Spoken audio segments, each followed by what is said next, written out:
అందరికీ నమస్కారం.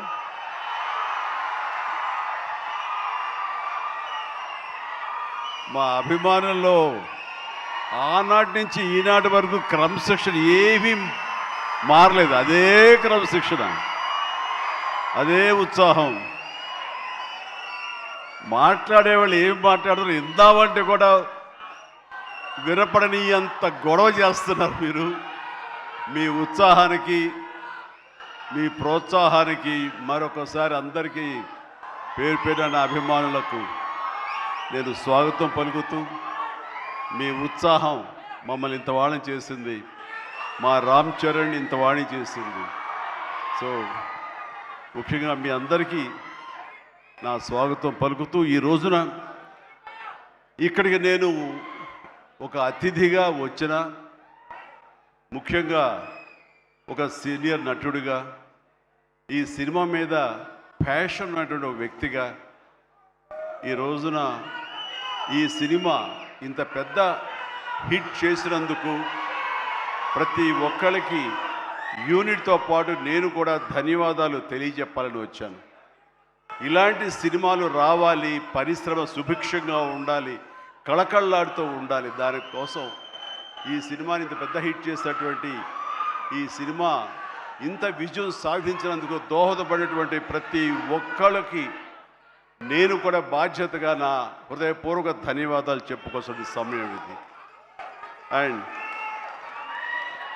ఈ రోజున ముఖ్యంగా చెప్పాల్సి వస్తే, నేను ఈ సినిమా చూసినప్పుడు ఒక భావోద్వేగానికి లోనయ్యాను. చాలా అరుదైన సినిమాలు కొన్ని ఆ రకమైన ఫీలింగ్ ఇస్తాయి.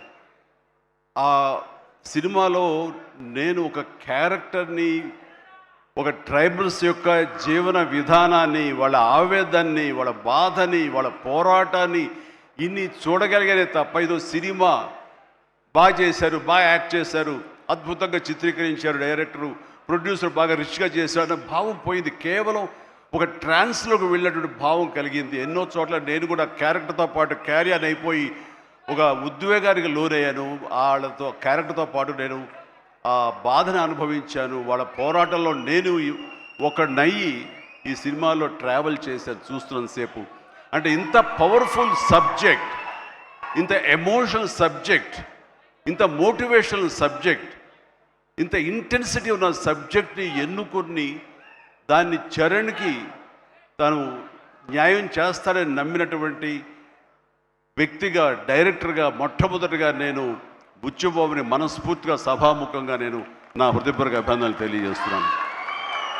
ముఖ్యంగా గాడ్ బ్లెస్. తను విలేజ్లో పెరిగిన వ్యక్తి, విలేజ్లో వాళ్ళ మనస్తత్వాలు తెలిసిన మనిషి. అందుకని ఈ కథ ఒక మట్టి కథ, మట్టి మనుషుల కథ. వాళ్ళ యొక్క ఎమోషన్, భావోద్వేగాలని తను పూర్తిగా నమ్మి అవపోసన పట్టిన వాడు కాబట్టి దాన్ని ఇంత అత్యద్భుతంగా ఈ తెర మీదకి ఎక్కించగలిగాడు, మనల్ని ఇన్వాల్వ్ చేయగలిగాడు. అందులో నాలాంటి వాడు సైతం సినిమాని డిసెక్ట్ చేస్తూ చూస్తుంటారే ఆ భావం పోయింది. సినిమాలు ఇన్వాల్వ్ అయిపోయాను అనమాట. దానికి ప్రధానంగా దీన్ని ఆ ట్రావెల్ చేయడానికి దోహదపడటానికి ఒక గట్స్ కావాలి, ఒక కన్విక్షన్ కావాలి. దానికోసం మన అన్ని రకాలుగా ఈ సినిమాకి న్యాయం చేస్తుంటే కథకుడుగా అవని, డైరెక్టర్గా కానీ బుచ్చిబాబు 100% న్యాయం చేశాడు. అండ్ ఇలాంటి బుచ్చిబాబు లాంటి శిష్యుల్ని చేరదీసి వాళ్ళలో ఉండేటటువంటి టాలెంట్ని సానబట్టి ఈ సానా బుచ్చిబాబుని మన అందరికీ గిఫ్ట్గా వదిలిన మా సుకుమార్ మాస్టర్ గారిని మనస్ఫూర్తిగా నేను అభినందించకుండా ఉండలేకపోతున్నాను.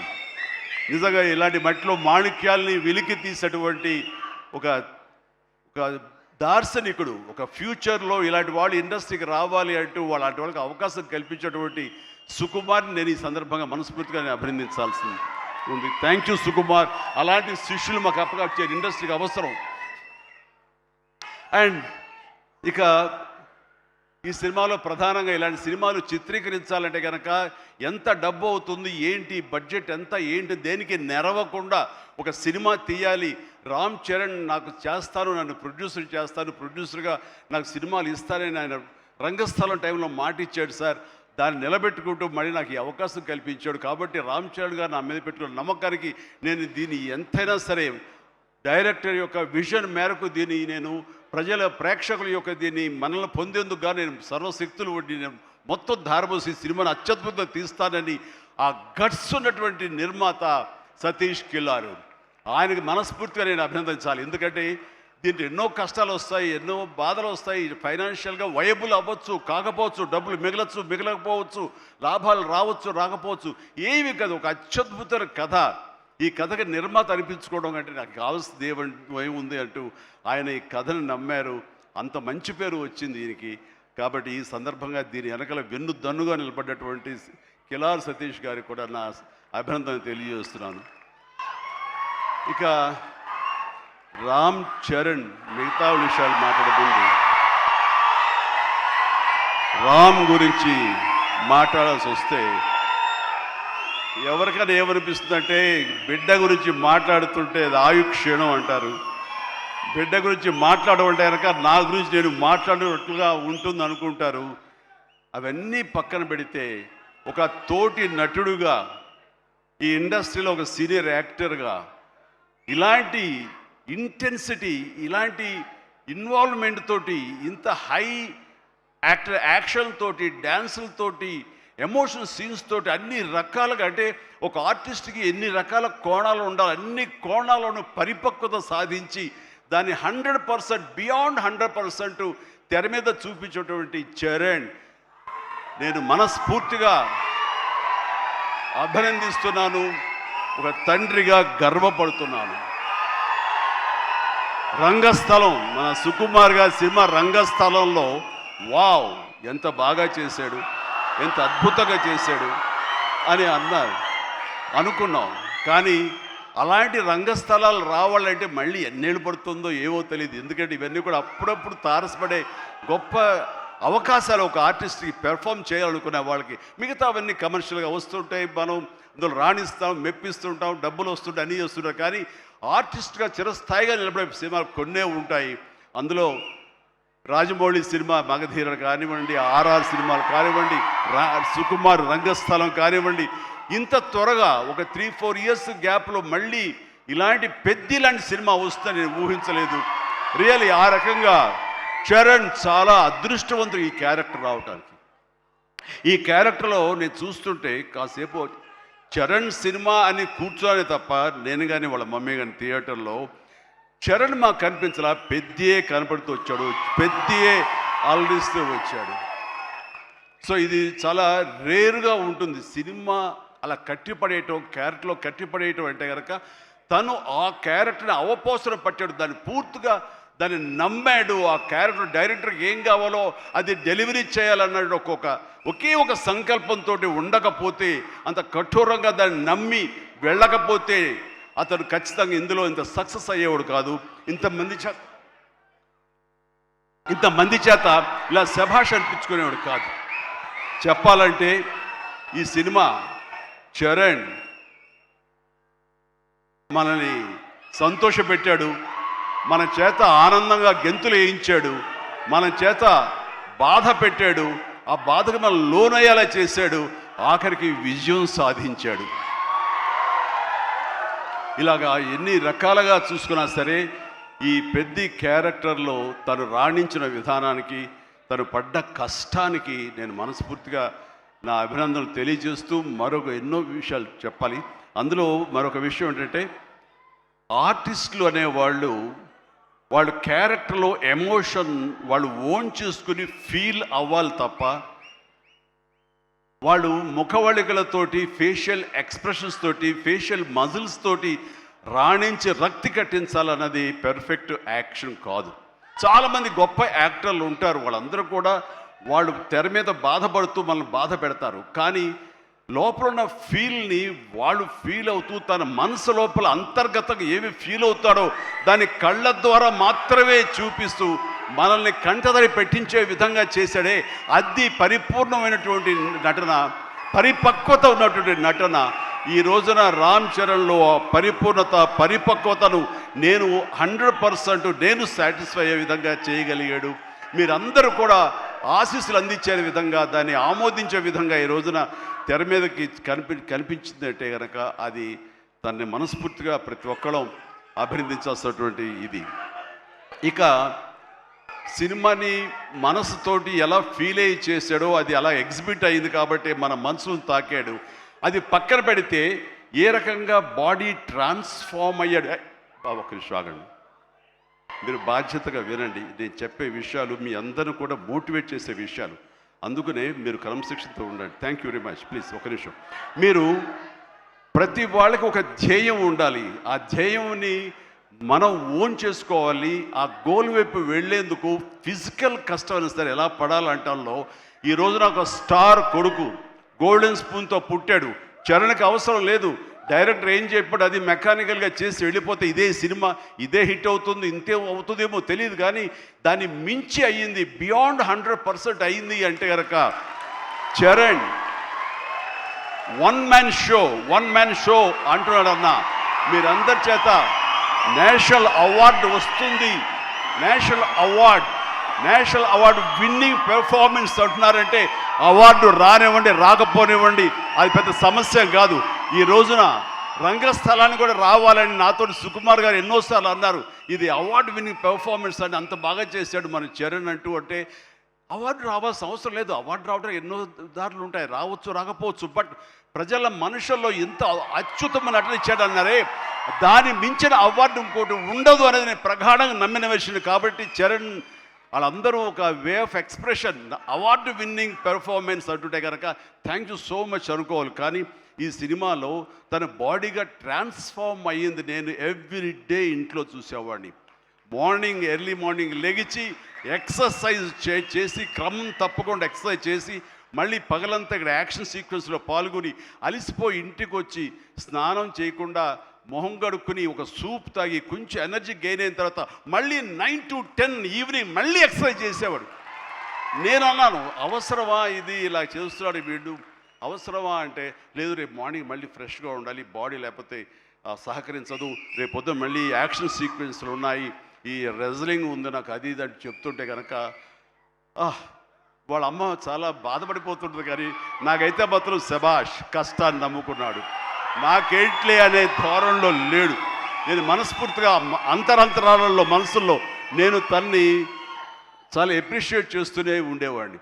ఒకరోజు సడన్గా ఫోన్ కాల్ వచ్చింది, బాబుకి చరణ్కి ఒక దెబ్బ తగిలింది సార్, గవర్నమెంట్ హాస్పిటల్కి తీసుకెళ్ళి. అనగానే ఎలా ఉంటుంది, ఏం దెబ్బ తగిలింది, ఎంత తగిలింది, ఎంత ఇదేంటి ఈ యాక్షన్ సీక్వెన్స్ అంటున్నాడు మాకు తెలుసు అనేసరికి ఏం దెబ్బ తగిలింది సార్ మీకు ఫోటో పంపిస్తానని ఫోటో పంపించారు.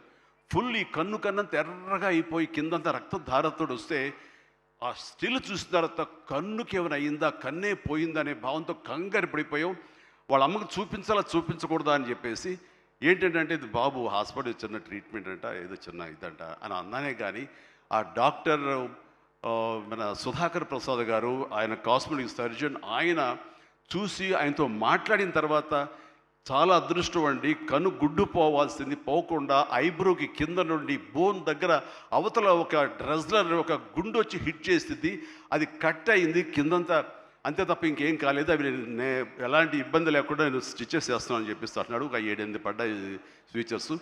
ఆ తర్వాత అన్న తర్వాత ఒక సై ఆఫ్ రిలీఫ్ అమ్మాయి అప్పుడు చెప్పిన వాళ్ళ అమ్మకి పెద్ద ప్రమాదం ఏం కాదని చెప్పేసి. సో అలాంటివి ఉన్నప్పుడు అంత కష్టం తీసుకుంటున్నప్పుడు నేను బాధపడే కంటే కూడా సంతోషపడ్డాను ఎస్ అని.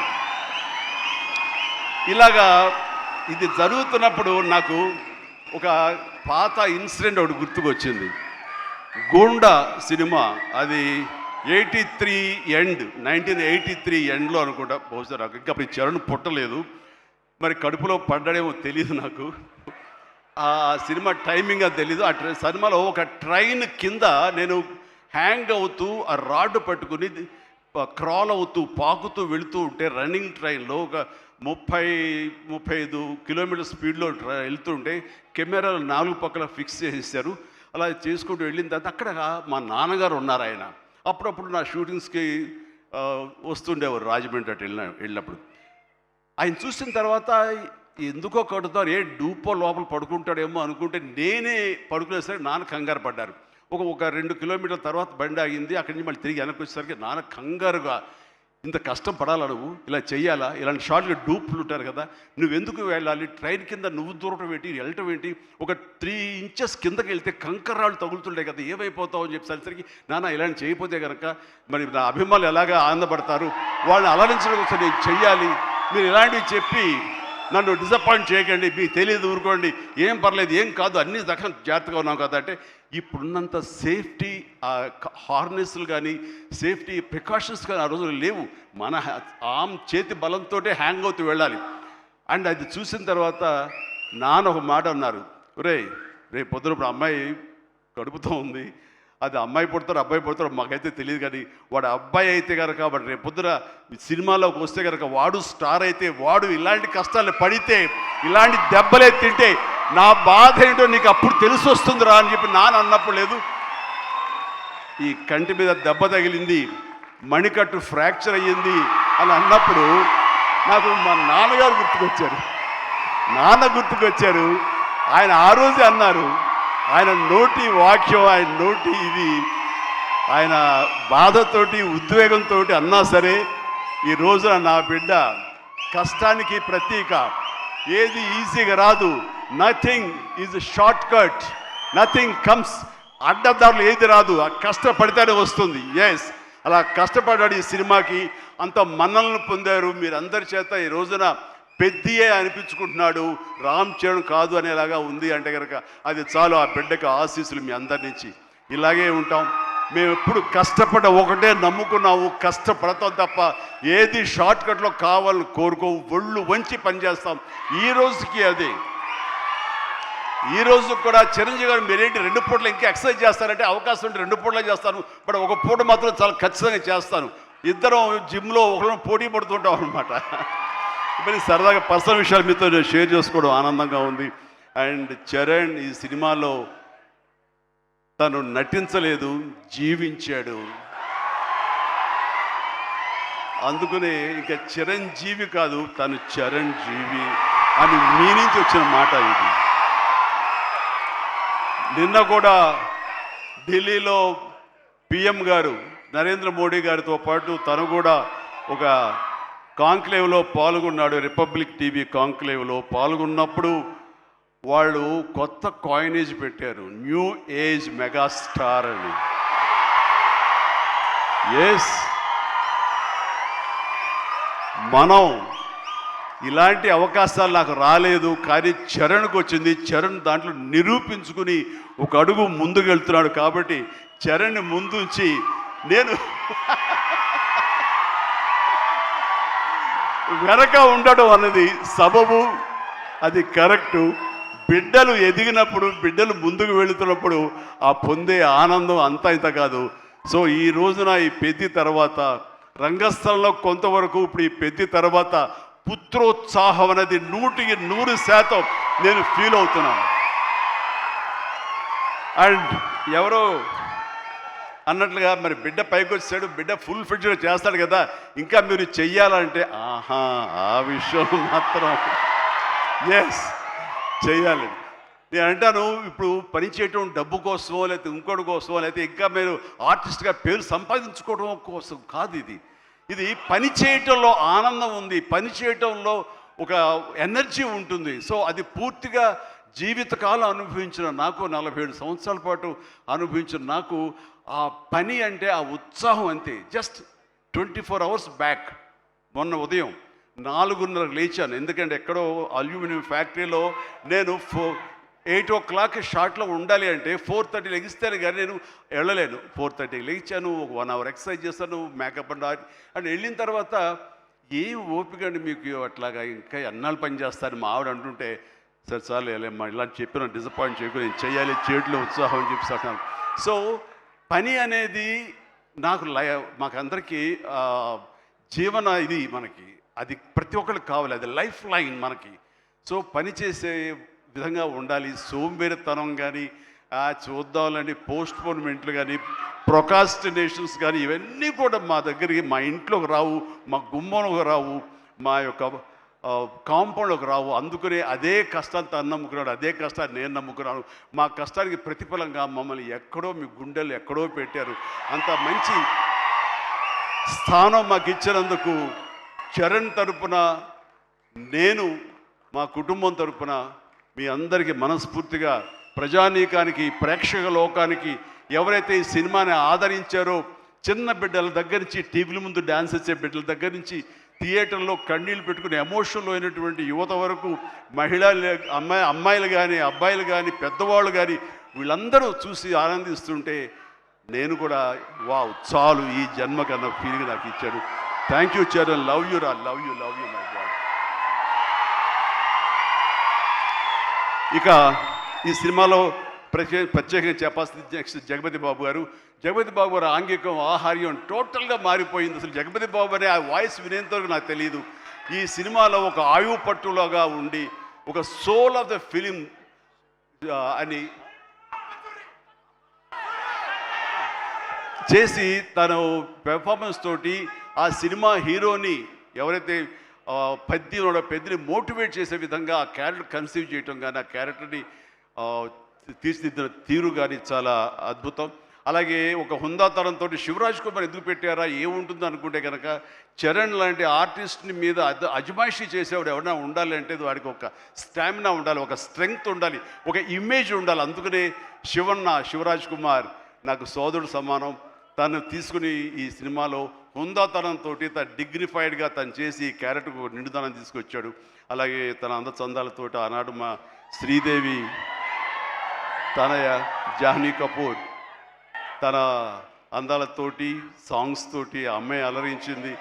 అండ్ దాని తర్వాత ప్రతి నటులకు పేరున నా హృదయపూర్వక అభినందనలు తెలియజేస్తున్నాను. తర్వాత ప్రధానంగా ఇక టెక్నీషియన్స్కి వస్తే కనుక రెహమాన్ గారికి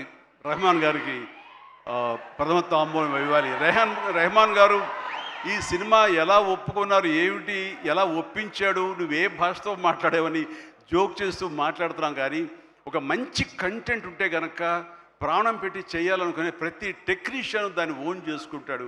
ఆ రకంగా ఈ కథని పెద్దని ఓన్ చేసుకుని దానికి ప్రాణప్రతిష్ఠ చేసినటువంటి రెహమాన్, దాని సాంగ్స్ ఇచ్చి మేము అందరి చేత ఉత్సాహంగా కేరింతలు పెట్టే విధంగా, ఉత్సాహం డ్యాన్స్ ఇచ్చే విధంగా చేసినటువంటి రెహమాన్ గారికి కూడా సభాముఖంగా నా హృదయపూర్వక అభినందనలు తెలియజేస్తున్నాను. అండ్ రత్నవేలు గారు మాకు మన సినిమాలు పనిచేశారు, మా 150కి, అలాగే చరణ్తో కూడా కపుల్ ఆఫ్ మూవీస్ చేశారు. ఆయన టోటల్గా ఇంకొక పెద్ద లోకాన్ని చూపించాడు. ఆయన పెద్ద లోకాన్ని అంటే ఎక్కడ కూడా అది మన హైదరాబాద్ పరిసర ప్రాంతాల్లోనూ మహా అయితే కొంచెం శ్రీలంక దాకా వెళ్ళారు, శ్రీలంకలో తీసి ఎక్కడ చేశారు. కానీ అది టోటల్గా గతంలో ఎప్పుడు చూడని విజువల్స్, ఆ రకంగా విజువల్ వండర్ క్రియేట్ చేసిన రత్నవేలును కూడా మనస్ఫూర్తిగా నేను అభినందిస్తాను. అలాగే ఆర్ట్ డైరెక్టర్స్ కానివ్వండి, ప్రొడక్షన్ మన నూలి ఎడిటర్ నవీన్ నూలి గారు కానీ, ఇలా ప్రతి ఒక్కరు కూడా పూర్తిగా ఇన్వాల్వ్ అయ్యి వాళ్ళ శాఖలో న్యాయం చేస్తూ టోటల్గా కాంప్రహెన్సివ్గా ఈ సినిమాకి మరో లెవెల్కి వెళ్ళడానికి దోహదపడ్డారు. వీళ్ళందరికీ కూడా మనస్ఫూర్తిగా అభినందిస్తూ, సతీష్ గారు ఇలాంటి సినిమాలు మీరు చేయండి. అండ్ ఈ సినిమాలు డెఫినెట్గా ఆదరిస్తారు ఒక న్యూ వేవ్ థాట్ తోటి. అండ్ బుచ్చి మళ్ళీ ఒకసారి చెప్తున్నాను, ఇలాంటి అవకాశాలు, ఇలాంటి థాట్స్ వస్తే మాత్రం డెఫినెట్గా నువ్వు చేయాలి మీ గురువుగారి ఆశీస్సులతోటి. అండ్ మనస్ఫూర్తిగా అభినందిస్తూ నాకు ఈ అవకాశం ఇచ్చినందుకు thank you so much. Thank you and excellent. Bye everyone, good night and take care. జాగ్రత్తగా వెళ్ళండి, అమ్మా నాన్నలు మీకోసం ఎదురు చూస్తుంటారు. సంతోషంగా ఇంటికి వెళ్ళండి. Bye, good night.